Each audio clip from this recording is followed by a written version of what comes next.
दोस्तों, अब तक आप देख ही रहे थे कि इजराइल में जो नेतन्याहू की सरकार में मंत्री हो वो पहले से ही घबराए हुए हैं। लेकिन अब एक ताजा बयान जो नेतन्याहू का आया है उसने पूरी दुनिया को सुन्न कर दिया है।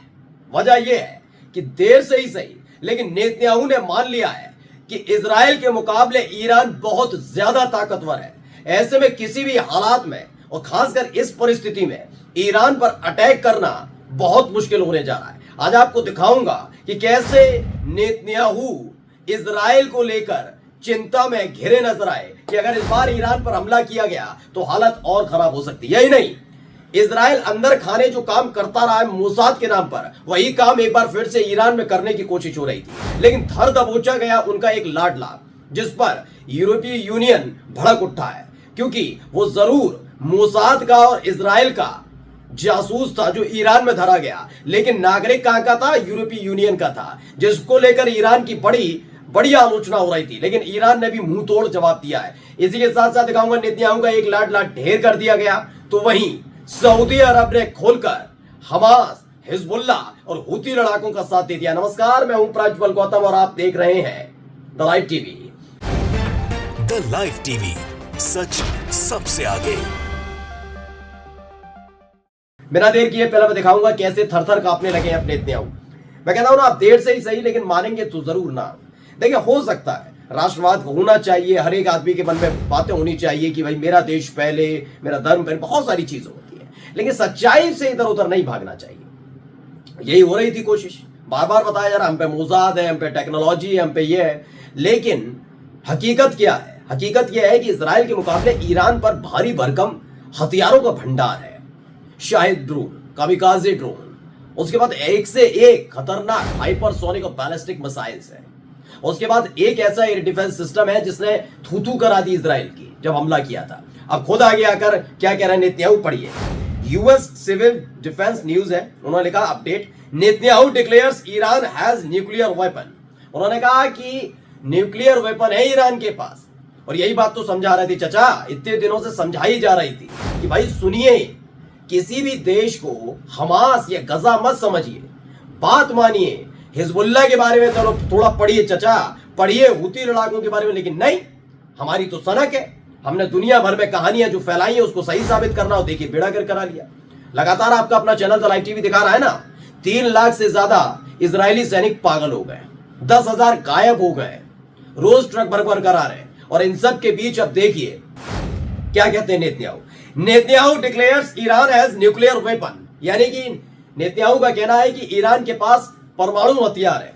Amassing nuclear stockpile to destroy Israel. कहते हैं कि हम भी इसी तरह की तैयारी कर रहे हैं जिससे हम भी अपने लिए कुछ स्टार्ट कर सके कि हमारे पास भी परमाणु हथियार है, उसे डरा सके। लेकिन ये थोड़ी ना है कि पार्ले जी का किसी बिस्किट का पैकेट थोड़ी ना है कि भूख लगी और परचून की दुकान से खरीद कर ले आए। इसके लिए बकायदा बहुत सारी चीजों की जरूरत पड़ती है और ईरान ने अपने दम पर करके दिखाया। इजराइल को ये करने में काफी वक्त लग जाएगा। और अगर इसी बीच ईरान ने कोई हमला कर दिया तो कौन था इजराइल, कैसा था इजराइल, इतिहास के पन्नों में दर्ज हो जाए। खैर, अगली खबर पर आता हूं।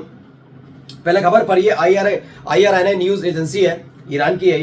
उन्होंने लिखा Israeli linked spy and saboteur executed in Iran. बताया गया कि ये व्यक्ति जो इजराइल की तरफ से जासूस था, ईरान में रुका हुआ था और लगातार जासूसी कर रहा था, जो वो करता रहा है मोसाद के नाम पर, वही काम किया जा रहा था। लेकिन इसे धर दबोचा गया। खबर थोड़ी पढ़कर मैं बताता हूं क्या लिखी हुई है। इस्लामिक रिपब्लिक न्यूज एजेंसी की Israeli linked spy and saboteur executed in Iran.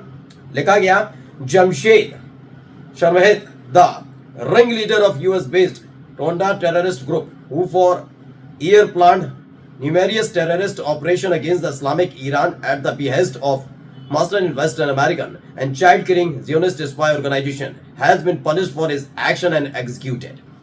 यानी कि इस फांसी की सजा सुनाई गई है इस ईरान में रुके हुए इजराइल के एक जासूस को, जो भारी नरसंहार के लिए भी जानकर माना जाता है। इसको बहुत बड़े बड़े आरोप लगे थे।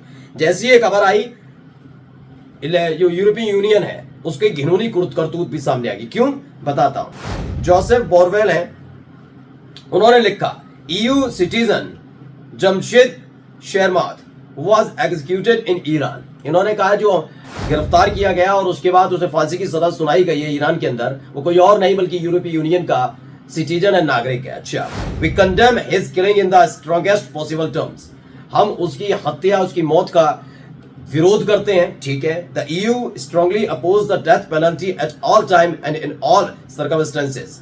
अच्छा, ये कहते हैं यूरोपीय यूनियन इस बात का बहुत विरोध करता है, किसी भी तरह की फांसी की सजा दिया जाना है, मृत्यु दंड का विरोध करता है। It is a violation of the right to life and the ultimate denial of human dignity. अब इन्हें सारे संविधान, नियम, कायदे, कानून, सब चीजें याद आ रहा है। इनको क्या क्या याद आ रहा है कि ये जीने का अधिकार के खिलाफ है, मृत्यु दंड देना। तो जरा जो जोसेफ भाई हैं, जरा ये बताएं, आज यूरोपीय यूनियन के अंदर एकदम ये मानवता कैसे जाग गई? जो गजा के अंदर इजराइल आप लोगों के सहयोग से, आप लोगों की तरफ से दिए गए बम, गोला बारूद, हथियार के साथ कर रहा था, तब आप लोग क्या कर रहे थे? ये सवाल ऐसे लोगों से पूछा जाना चाहिए। वहां एक जासूस की वजह से कई लोगों की जान चली जाती है, वो जीने का अधिकार नहीं है। जीने का अधिकार किसको है? जासूस को है। सोचिए, ये इनकी मानसिकता है। खैर, ईरान की इस कार्रवाई से तिलमिला गए। अब देखिए खबर आई है, इस्लामिक रिपब्लिक IRN ने नई छापी। क्या खबर है? Zionist commander killed in northern Gaza. वैसे पिछली वीडियो में मैंने ये खबर दिखाई थी, लेकिन अब विस्तार से आ गई तो थोड़ी मैं दिखा देता। इसमें क्या लिखा है? An Israeli military commander has been killed in the occupying regime offensive in the northern Gaza strip.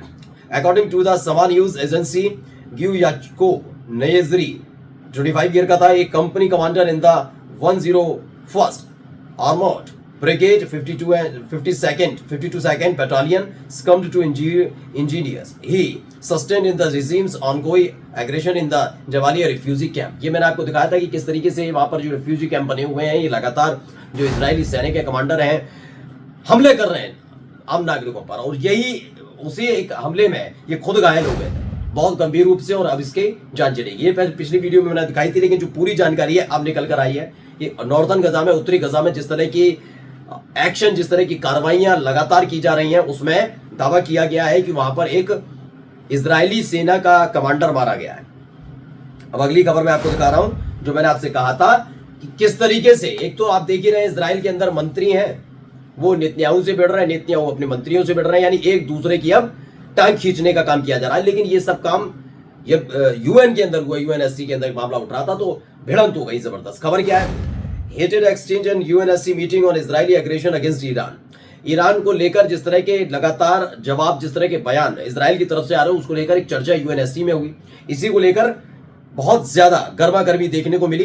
क्या the United nation security UNSC was the scene of the tense verbal exchange between the United States and its supporters, justifying terroristic action of the occupying Zionist regime and the other member states that are opposed to Israel's destabilizing behavior in the West Asia region। दरअसल America और जो इसके पिछलग्गू देश हैं, उन लोगों ने मिलकर क्या किया? इजराइल का खुलकर समर्थन किया कि इजराइल जो ईरान के साथ कर रहा है बिल्कुल ठीक है।